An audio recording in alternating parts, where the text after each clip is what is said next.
देवेंद्र फडणवीस सरकार को घेरा जा रहा है, यह कहते हुए कि मुंबई की सुरक्षा बहुत लचर है। महाराष्ट्र के मुख्यमंत्री देवेंद्र फडणवीस का कहना है कि सिर्फ एक मामले को लेकर इस तरह से मुंबई की सुरक्षा पर सवाल उठाना सही नहीं है। उन्होंने मामले में पुलिस के बयान को दोहराया। देवेंद्र फडणवीस ने कहा कि जो बताना था वो पुलिस ने पहले ही बता दिया है। सुनिए क्या कहना है देवेंद्र फडणवीस का।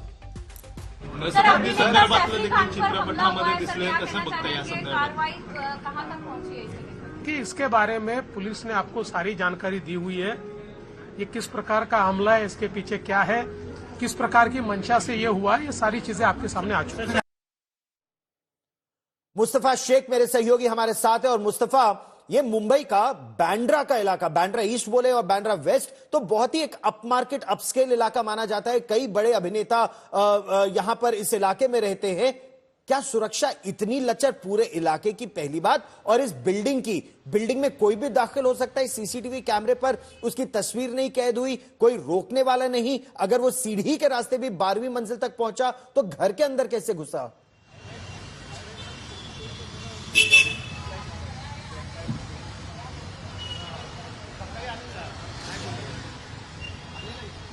मुस्तफा से एक बार फिर संपर्क साधने का हम प्रयास करेंगे। मुस्तफा शेख मेरे सहयोगी इस समय वहीं सदगुरु शरणम इलाके में है, विद्या लीलावती अस्पताल में है। विद्या, डॉक्टरों की हमने बात सुनी कि 6 वुंड्स है, लेकिन उसमें से 2 को वो गंभीर घाव बता रहे हैं और एक तो रीढ़ की हड्डी के पास चाकू का हिस्सा मिला। तो इतनी गंभीर चोटें कैसे लगी? क्या केवल चोरी के अटेम्प्ट में, या ये बार बार उनको चाकू से एक तरह से 6 वुंड्स अगर है तो क्या कह रहे हैं डॉक्टर इस बारे में?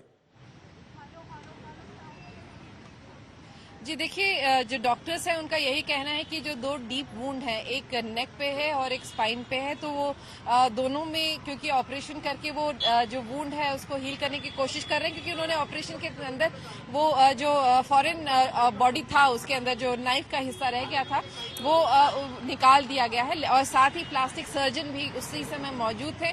उन्होंने कोशिश की है कि पूरी प्लास्टिक सर्जरी से ये घाव जो है वो जल्द से जल्द भर जाए और निशान न छोड़े, इसकी पूरी कोशिश की जा रही है। दरअसल सबसे बड़ी बात तो यही है कि इन्वेस्टिगेशन में मुंबई पुलिस ने काफी देर बाद, जब तकरीबन 10-12 घंटे लगे उनको एफआईआर रजिस्टर करने में, उसके बाद स्टेटमेंट रिकॉर्डिंग एक बहुत अहम हिस्सा होता है। और क्योंकि जो मेड है और सैफ अली खान, यही 2 शख्स थे जिनकी हाथापाई हुई थी उस शख्स के साथ, तो इन दोनों का स्टेटमेंट रिकॉर्ड करना बहुत अहम है। और यही वजह है कि मुंबई पुलिस कोशिश पूरी कर रही है कि डॉक्टरों के संपर्क में है कि अगर जैसे ही क्योंकि अभी आईसीयू में है, क्योंकि ऑपरेशन थिएटर से जब निकले सैफ अली खान तो उनको आईसीयू में अभी ऑब्जर्वेशन में रखा गया है, अभी वहां पर रेस्ट कर रहे हैं, इसलिए अभी तुरंत उनको डिस्टर्ब तो नहीं किया जा सकता। लेकिन जैसे ही आईसीयू से निकलने भर करके वो स्टेटमेंट देने लायक होंगे तो डॉक्टर्स तुरंत बताएंगे मुंबई पुलिस को, और मुंबई पुलिस की टीम यहां आके स्टेटमेंट रिकॉर्ड करेगी। ये सबसे अहम होगा, क्योंकि आखिर किस तरह से क्या हुआ, ये जो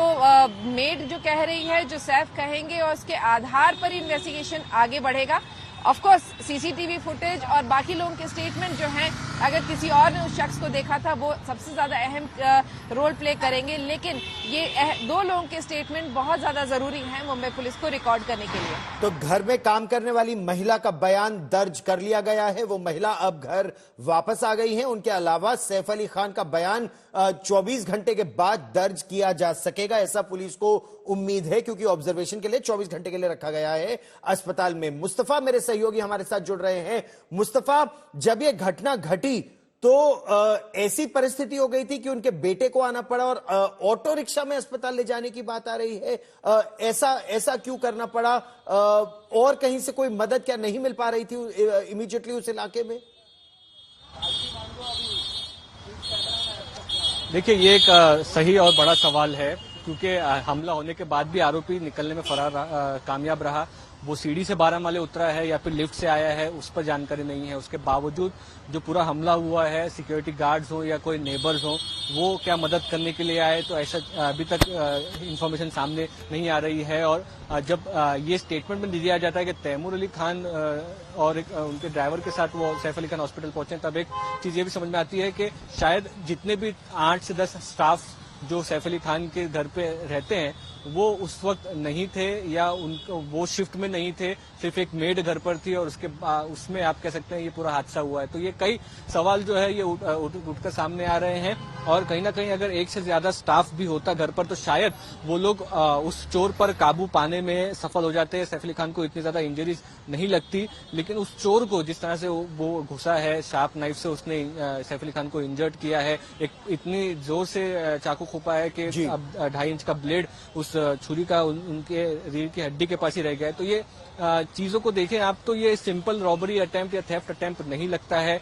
अगर है भी तो जो चीजें हैं जो पुलिस की तरफ से बयानबाजी आ रही है वो मैच नहीं कर पा रही है, क्योंकि प्राइवेट बिल्डिंग में अक्सर लिफ्ट में भी फिंगरप्रिंट्स के जरिए आप फ्लोर पे जाते हैं। तो ये सारी चीजों पर पुलिस इस पर तफ्तीश कर रही है। उनका कहना है कि जैसे आरोपी पकड़ा जाता है उसके बाद भी वो बाकी की डिटेल्स दे पाएंगे।